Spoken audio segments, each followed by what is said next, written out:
Hey everyone, and welcome back to the channel. Today we have a brand new update for DC Dark Legion, and while there's still no Darkest Timeline game mode, I think we did get way more than you'd realize. Let's break down what I think are some of the more important points from the patch notes, and then I'll show you how to play the one new sort of mini game that we did get. So the first thing that's worth noting is we did get some new bleed trackers.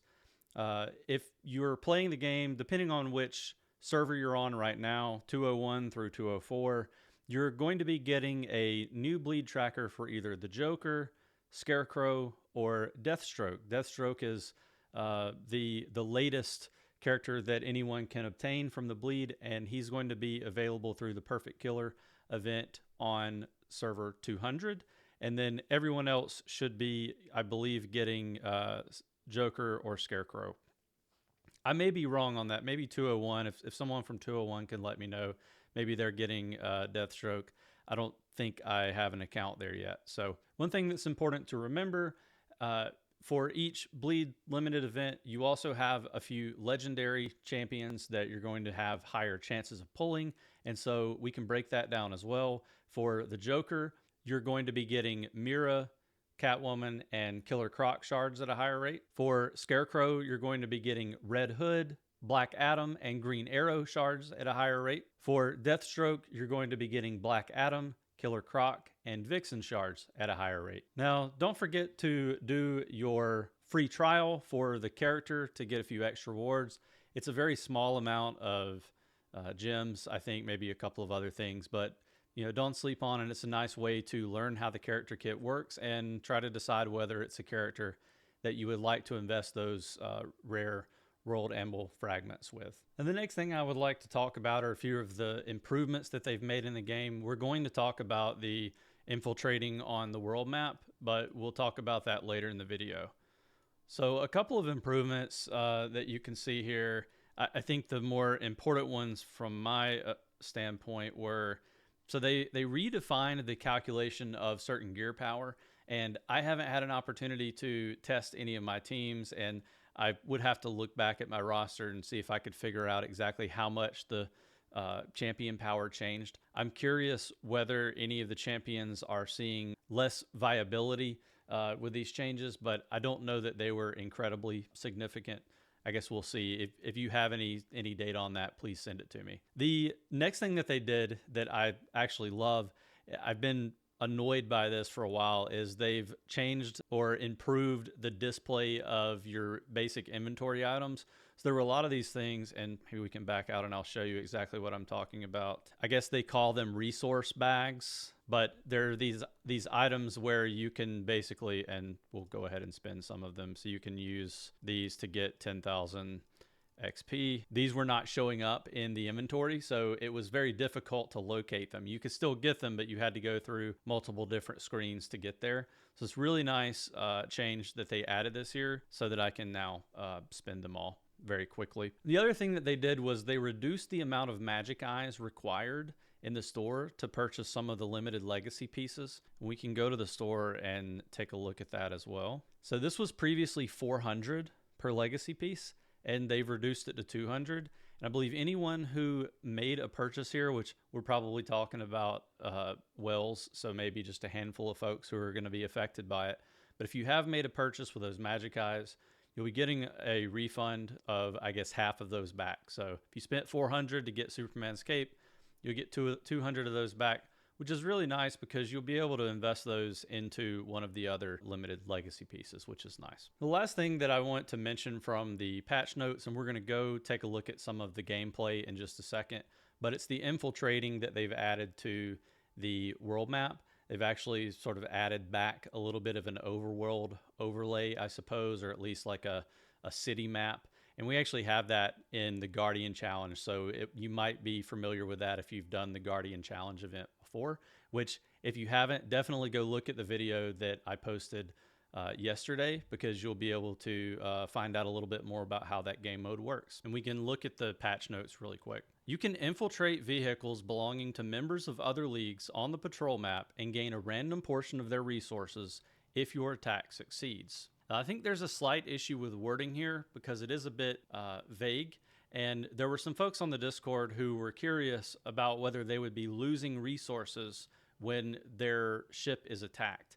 And from what we can confirm so far, you do not lose any resources when you're attacked. This is simply a way for the attacking party, so when you're going out and making these attacks, for you to have a chance to obtain a very small amount of resources for your account. So it's an additive thing. It's not taking anything away from you. There's no real downside to the addition of these nodes. Let's go in and take a look at the actual gameplay. You'll notice when you open the world map that everything looks sort of normal. It looks, similar to the way you've opened it before, but there are a couple of things that you'll notice that are different. So if I go in and I want to do a patrol, instead of taking you to another screen within that screen so that you can launch the patrol faster, it's going to take you to this dispatch. It's kind of an overworld, and it's very similar to probably the exact same overworld that you would see in Guardian Challenge, but with all the cities that populate the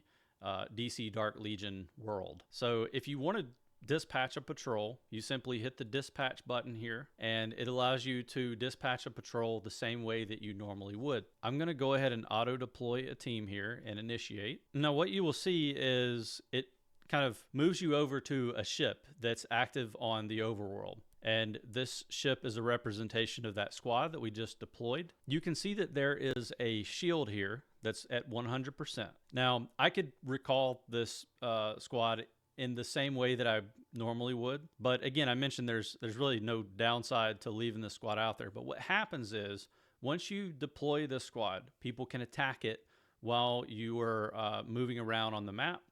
And when they do those hits, they're going to have the chance to get rewards, and then the shield will go down. So there's a couple, I think it's 4 hits typically that you have on any given person before that shield goes to 0, and then no one else can hit that person to obtain rewards. So why don't we go ahead and attack another team and see exactly how this works in practice. What you would do, and we can select one of these that doesn't have the exclamation point, and typically that's an indication that that person's shield has been depleted and you aren't going to be able to get any rewards from attacking them. One thing you can do, and I've seen a visual bug where no ships show up on your map, is hit the refresh button, and it should bring up a fresh set of ships to attack. Let's just go ahead and do that. Now you can see the overworld has changed. There's more ships we can attack. Let's just and I'm sorry for this person, but we're going to attack them. You can see the possible rewards here. It is very rare that you're going to be getting a world anvil fragment or a cube or ACDC shards, but I did get some gems in a previous attack. But let's just go ahead and infiltrate. This should be fairly easy for us, and I'll just auto deploy and hit fight. These typically go fairly fast if you try to, I wouldn't say team up on or gang up on, but if you try to attack squads that have a little bit lower power than you. I mean, ultimately this feels very similar to Meta Brawl in that, you're going to be able to get decent points by attacking a squad you can beat, rather than trying to go after squads that may be more questionable. And you can see I got a victory. I got a very small amount of alloys. But again, this is sort of a low risk or 0 risk with a chance of a high reward. So I do think it's worth doing these infiltrations on cooldown. So that's really it for the infiltration game mode that they've added. It's a little bit extra. I've seen some people complain it's not really content, but I do think that it is sort of an iterative change that is putting more resources in the hands of free-to-play players, and I think it's actually a positive change. The one thing that I want to highlight that is both good and bad is this new addition of longer patrols. So you can see that there's this dispatch that's on the overworld now, and it's sort of got a different icon here. I'm not going to do it because I don't want to right now, but you can dispatch and the duration is 8 hours. So I think sort of the idea, and we've seen some dev response or some community manager response on this, is that when you go to sleep, basically you have something that you can dispatch your squad to do so that you're getting some rewards while you're not playing the game. Now, the one issue that I've noticed with this is you can look at the rewards here for this patrol, and it's very, very small. So for 8 hours, you're getting 2,400 of sort of the 3 more important resources in the game, your chips, your alloys, and your stems. Let's look at a green patrol that lasts 5 minutes and look at what you're getting. I think this is maybe a clear mistake from the dev team in terms of the actual resources you're getting. So I'm looking for them to make an update to this so that it's actually worth doing that patrol. A lot of people don't even sleep 8 hours, so there's a chance you run this patrol, go to sleep, wake up, and it's still going to be going for 2 hours.